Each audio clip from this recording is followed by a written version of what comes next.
Au travers de l'exemple du port du voile ou de la barbe dans l'entreprise, on verra dans cette séquence l'importance des normes nationales et communautaires et leur interprétation par les juges, mais aussi le rôle de disposition restrictive du règlement intérieur, comme les clauses de neutralité. Des salariés s'astreignent à des obligations vestimentaires imposées en suivant en stricte obédience des préceptes religieux comme le port d'une barbe ou d'un voile. En quoi leur interdiction dans l'entreprise est-elle possible? Comme on va le voir, ce sera une atteinte à la liberté religieuse qui peut s'avérer constituer une discrimination. Pour certains, l'interdiction du voile constitue une violation de droits humains. Cela a été l'avis, par exemple, du Comité des droits de l'homme des Nations unies. Cet organe du Haut Commissariat des Nations unies aux droits de l'homme surveille la mise en œuvre du pacte international relatif aux droits civils et politiques adopté en 1966, qui, dans son article 18, reprend la protection de la liberté religieuse. Mais ces avis n'ont aucun pouvoir de contrôle à l'égard des États parties. Cela a donc peu de poids. En revanche, il faut souligner qu'une interdiction fondée sur les convictions religieuses des salariés contrevient à l'article 9 de la Convention européenne des droits de l'homme et des libertés fondamentales, qui vise explicitement la liberté religieuse. Seules sont admises les restrictions nécessaires à la sécurité publique, à la protection de l'ordre, de la santé ou de la morale publique, ou encore à la protection des droits et libertés d'autrui. Par ailleurs, la loi française prohibe les discriminations, notamment celles prises sur le fondement de convictions religieuses.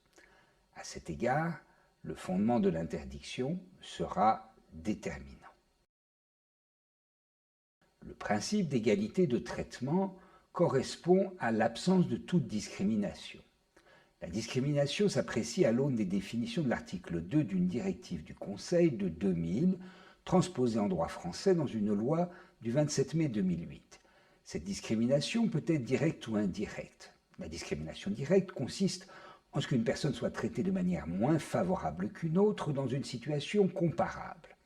La discrimination indirecte est une disposition, un critère ou une pratique neutre en apparence, mais susceptible d'entraîner un désavantage particulier pour des personnes par rapport à d'autres.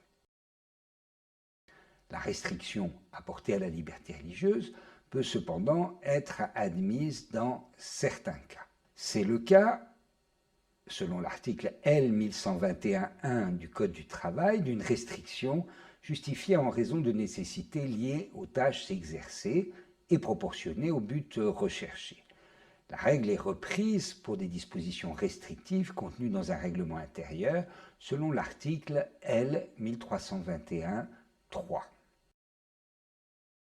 En France, il y a eu un vif débat à l'occasion d'un litige concernant une salariée de crèche. C'est l'affaire Babylou. La restriction à la liberté religieuse peut-elle se justifier par l'application du principe de laïcité qui découle de l'article 1er de la Constitution française. Les juges du fond avaient invoqué la spécificité d'une structure destinée à accueillir tous les enfants pour admettre l'application des principes de laïcité et de neutralité à l'ensemble des activités de l'association, comme le prévoyait le règlement intérieur.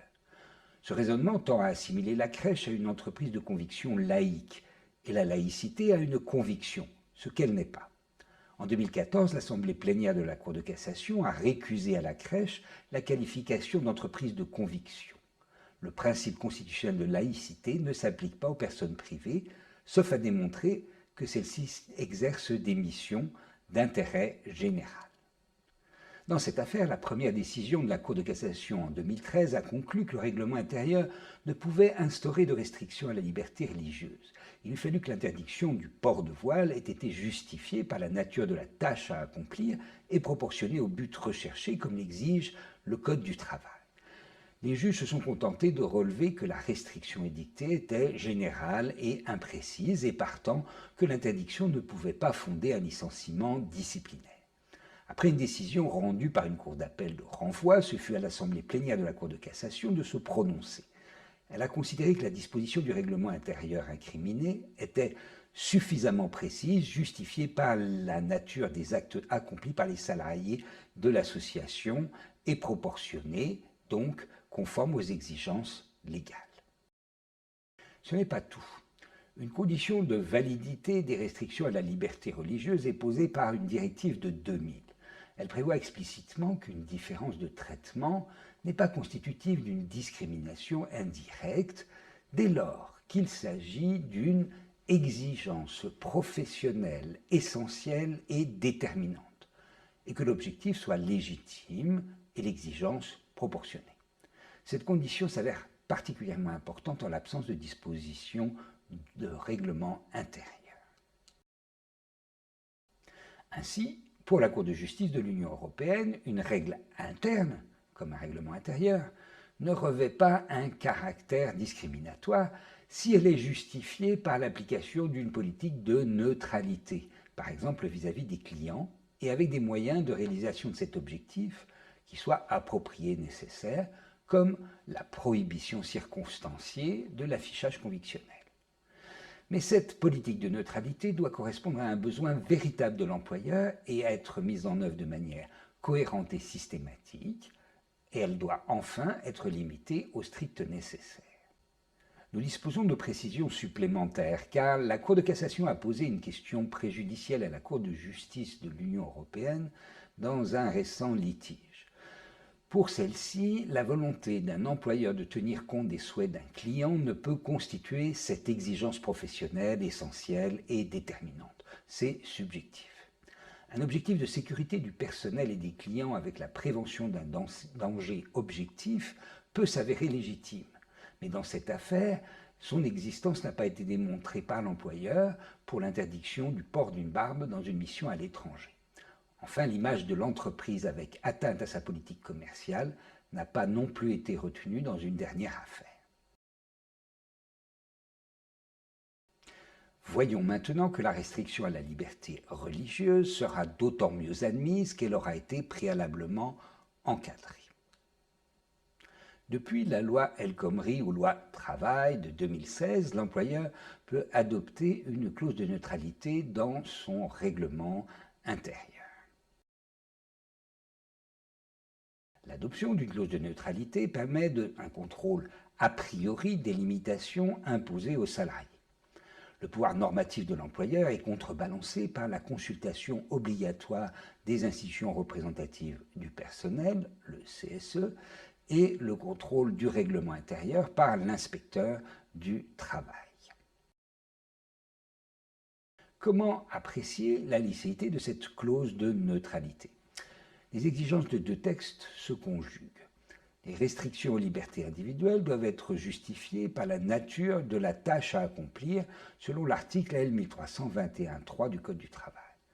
Celles des manifestations convictionnelles doivent l'être par l'exercice d'autres libertés et droits fondamentaux ou par les nécessités du bon fonctionnement de l'entreprise selon l'article L 1321-2-1. Enfin, chaque texte précise que ces restrictions doivent être proportionnées au but recherché.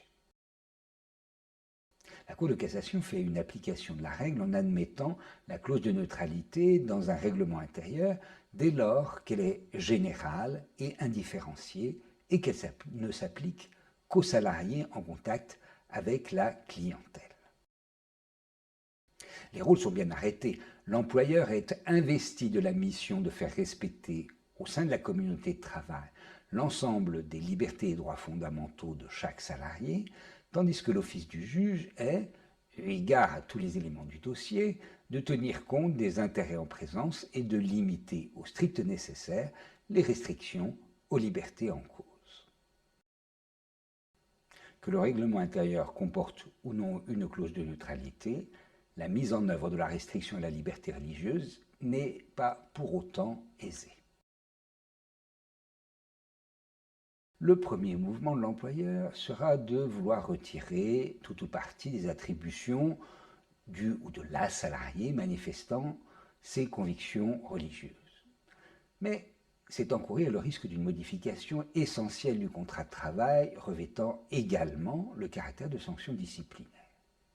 L'arrêt Hôtel-Le Berry nous enseigne qu'elle peut être refusée par le salarié. Ainsi, dès lors qu'il n'est pas accompagné de l'engagement d'une procédure disciplinaire, le retrait d'attribution pourra être analysé comme une mise à pied partielle non conservatoire, donc une mise à pied disciplinaire. Cette requalification a pour effet d'épuiser le pouvoir disciplinaire de l'employeur en application du principe non bis in idem, selon lequel une même faute ne peut être sanctionnée deux fois. Elle a pour conséquence d'enlever son motif réel et sérieux au licenciement fondé sur l'agissement fautif. Faut-il prendre une autre sanction, voire engager un licenciement? Ce n'est pas si simple.